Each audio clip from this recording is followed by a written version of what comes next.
James Turner for the untouchable true school sports. Let's go, baby. Bow! Be careful what you wish for because it can become a reality. Yeah. The untouchable True School Sports Empire proudly presents something the boxing game's been missing. Hey, what's going on? It's your boy BT, and I came here to talk some boxing with the thousands of True School Sports subscribers. All right, so this video right here, it's been long overdue, and I want to give a special shout out, a special tip of the proverbial cap to longtime viewer and subscriber Rocky Austin. Yes, shout out to Rocky Austin.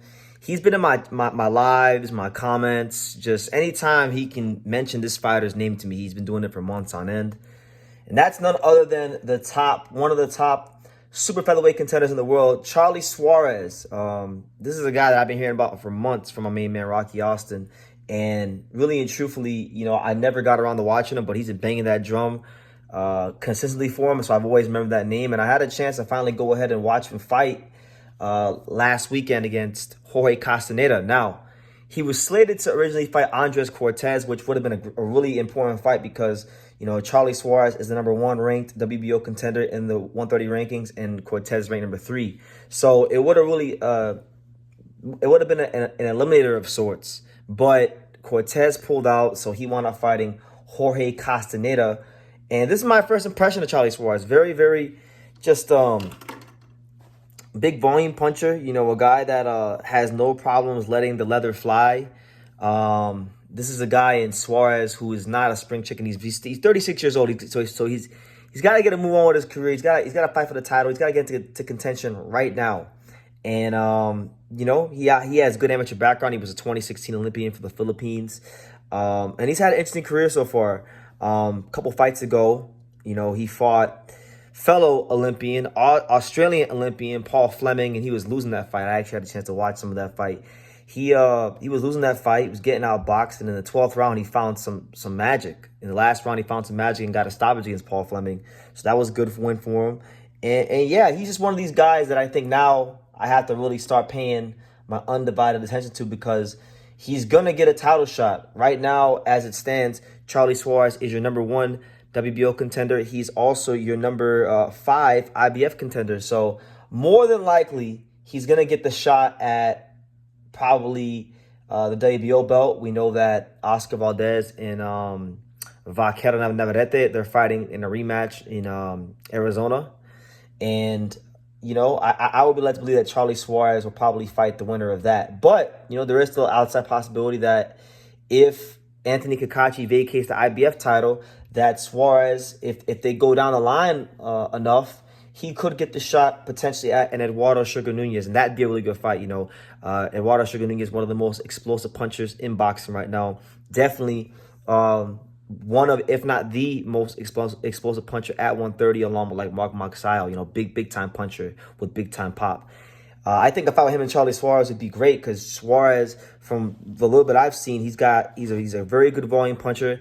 I don't think he's like he's not a one punch guy, but he can overwhelm you and he can box a little bit. He does have that pedigree, and he is one of these guys. You know, right now Filipino boxing is starting to get a bit of a resurgence with guys in the lower weight classes like Melvin Jerusalem and Peju Tajiron getting titles.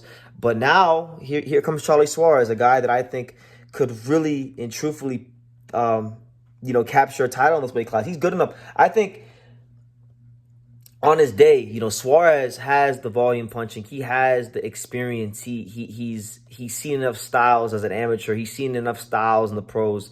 I think he's a guy that could definitely give any 130-pounder a run for their money. So I'm looking forward to seeing what he does. I still want to see him fight Andres Cortez. So my boxing brain is telling me that since this fight got postponed or delayed, I think Suarez probably winds up fighting Cortez in probably a WBO eliminator of sorts. And the winner of that fights the winner of Vaquero versus Valdez. Maybe the belt even goes vacant if the winner of that fight decides to vacate or retire. So either way you cut it up, slice it, and dice it.